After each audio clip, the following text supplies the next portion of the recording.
नमस्कार दोस्तों, सबसे पहले हम आपको कंग्रेचुलेट करना चाहेंगे कि आप संस्कृत सीखने के लिए इंटरेस्टेड हैं। दोस्तों, आज के इस वीडियो में हम संस्कृत के 10 अति महत्वपूर्ण अनुवादों को समझेंगे जो लगभग सभी एग्जामों में पूछे जाते हैं। और हाँ, सबसे बड़ी बात है कि यदि आप एक बार इस वीडियो को पूरा देख लेते हैं तो फिर हम आपसे ये वादा भी करते हैं कि आप 80% अनुवाद बनाना सीख भी जाओगे। इसलिए आप बने रहें हमारे वीडियो के लास्ट तक। और चलिए करते हैं वीडियो को स्टार्ट।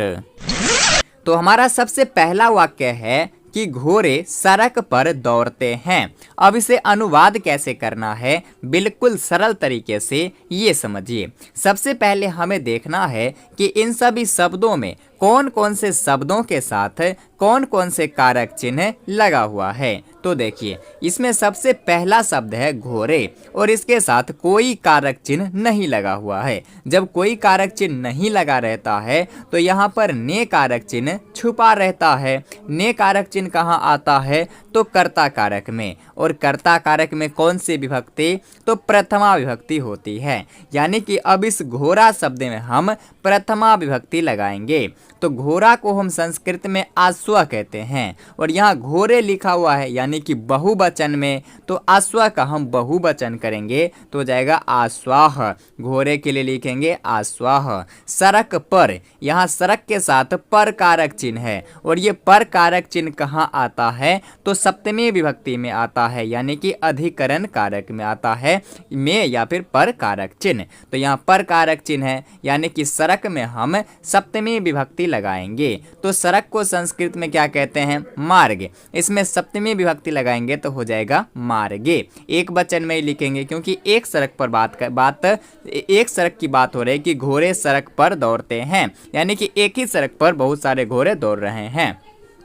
तो एक वचन में लिखेंगे मार्गे, दौड़ते हैं। अब यहाँ ये क्रिया में हम कौन सी वचन लगाएंगे ये डिसाइड हम कर्ता के अनुसार करेंगे। यदि कर्ता एक वचन में रहेगा तो क्रिया को भी हम एक वचन में रखेंगे और यदि कर्ता द्विवचन में रहेगा तो क्रिया को भी हम द्विवचन में करेंगे और यदि कर्ता बहुवचन में है तो क्रिया को भी हम बहुवचन में ही करेंगे।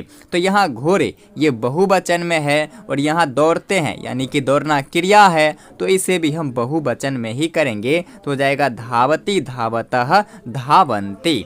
तो क्या हो जाएगा पूरा वाक्य कि घोड़े सड़क पर दौड़ते हैं, अश्वः मार्गे धावन्ति। कितने आसानी से ये वाक्य बन रहा है। देखिए, इसी प्रकार से आगे अब दूसरा वाक्य है कि छात्रों को परिश्रम से पढ़ना चाहिए। फिर से वही बात, सबसे पहले हम देखेंगे कि इन सभी शब्दों में कौन कौन से शब्दों के साथ कौन कौन से कारक चिन्ह लगा हुआ है। फिर हम इसी कारक चिन्ह के अनुसार इनमें विभक्तियों का प्रयोग करेंगे।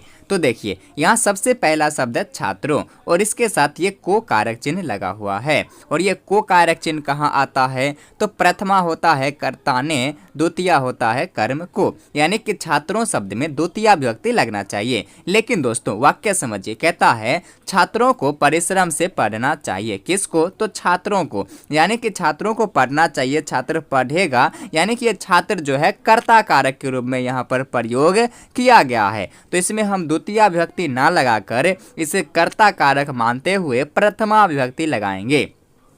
अब कौन सी विभक्ति में? तो देखिए, कहता है छात्रों को, ये को छात्रों बहुवचन में है तो प्रथमा विभक्ति का बहुवचन लिखेंगे छात्रा छात्रौ छात्राः।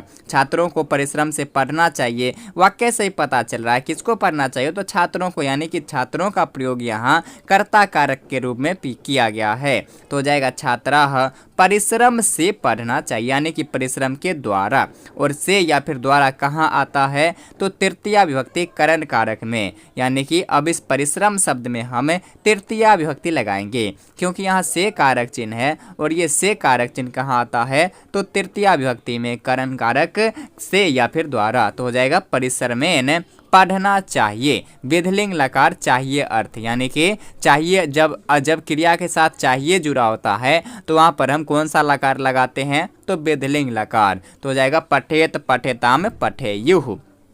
यहाँ छात्रा जो है बहुवचन में है तो क्रिया भी हम बहुवचन में करेंगे पठेयुः। अगर एक वचन में रहता तो पठेत, द्विवचन में रहता तो पठेताम, बहुवचन में इसलिए पठेयुः। तो पूरा वाक्य क्या हो जाएगा, छात्रों को परिश्रम से पढ़ना चाहिए, छात्रा परिश्रमेन पठेयुः।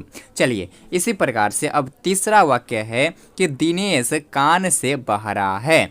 अब दिनेश कौन है कान से बहरा, तो दिनेश है, यहाँ पर कोई कारक चिन्ह नहीं है यानी कि ने कारक चिन्ह छिपा है, यानी कि एक कर्ता कारक है, तो हम प्रथमा विभक्ति लगाएंगे। दिनेश कितने हैं, तो एक है, तो एक वचन में लिखेंगे दिनेशः कान से बहरा है। अब देखिए यहाँ कान के साथ से कारक चिन्ह है। अब ये से कारक चिन्ह दो जगह आता है, एक तृतीया विभक्ति करण कारक में और एक पंचमी विभक्ति अपादान कारक में।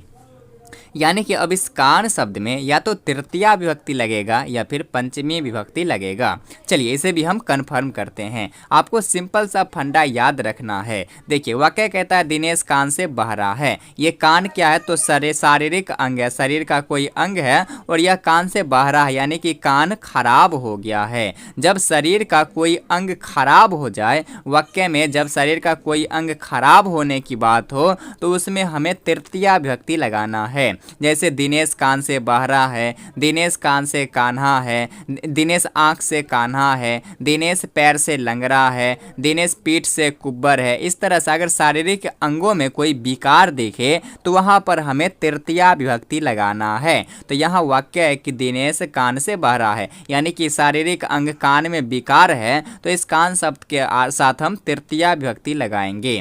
कान से बहरा है, कितने कान है, तो एक कान की बात हो रहा है, कान से बहरा है तो क्या हो जाएगा कर्णेन, कान से कर्णेन। बहरा को कहते हैं बधिरत, क्या हो जाएगा बधिरः, है के लिए अस्ति। दिनेश कान से बहरा है, दिनेशः कर्णेन बधिरः अस्ति। इस प्रकार से हम बहुत ही आसानी से अनुवाद कर सकते हैं। चलिए आगे अब चौथा वाक्य है कि पटना का गोल घर प्रसिद्ध है। पटना के साथ का कारक चिन्ह जुड़ा हुआ है और ये का कारक चिन्ह कहाँ आता है, तो षष्ठी विभक्ति संबंध कारक में आता है, काके की या फिर रारेरी कारक चिन्ह। यानी कि अब इस पटना शब्द के साथ हम षष्ठी विभक्ति लगाएंगे। कौन से वचन में, तो पटना एक ही है तो हम एक वचन में लगाएंगे पाटलिपुत्रस्य। गोल घर, यहाँ पर कोई कारक चिन्ह नहीं है यानी कि ने कारक चिन्ह, और ने कारक चिन्ह है तो एक वचन, तो हम क्या प्रथमा विभक्ति लगाएंगे। गोल घर कितने हैं, तो एक है, तो एक वचन में लिखेंगे गोल गृहम। गोल घर जो है नपुंसक लिंग शब्द है, इसलिए इसका रूप जो है नपुंसक लिंग में चलता है। जैसे फलम फले फलानी, इसी प्रकार से गोल गृहम गोल गृहे गोल गृहानी। यहाँ म देखकर आपको द्वितीय विभक्ति नहीं समझना है, तो क्या हो जाएगा गोल घर का गोल गृहम प्रसिद्ध है प्रसिद्धम और है के लिए अस्ति। पाटलिपुत्रस्य गोल गृहम प्रसिद्धम अस्ति।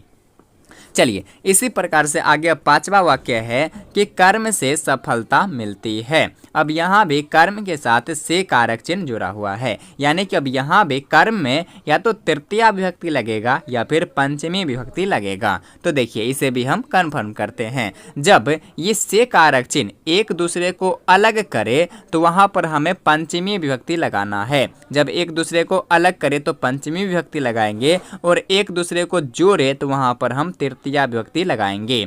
जैसे अलग करे तो वहाँ पर हम पंचमी विभक्ति लगाएंगे। जैसे वाक्य रहे पेड़ से पत्ता गिरता है, पेड़ से पत्ते गिरते हैं, पेड़ वहीं और पत्ते गिर रहे हैं यानी कि अलग हो रहा है, तो इसमें हम पंचमी विभक्ति लगाएंगे। लेकिन यहाँ कहता है कर्म से सफलता मिलती है, यहाँ से कारक चिन्ह कर्म और सफलता को जोड़ रहा है। कर्म करेंगे तो सफलता मिलेगी, जैसा कर्म करेंगे वैसा सफलता मिलेगी, यानी कि कर्म के अनुसार सफलता मिलेगी। दोनों एक दूसरे से जुड़ा हुआ है, तो यहाँ पर हम तृतीया विभक्ति लगाएंगे। तो कर्म में का तृतीया विभक्ति हो जाएगा एक वचन में कर्मणा।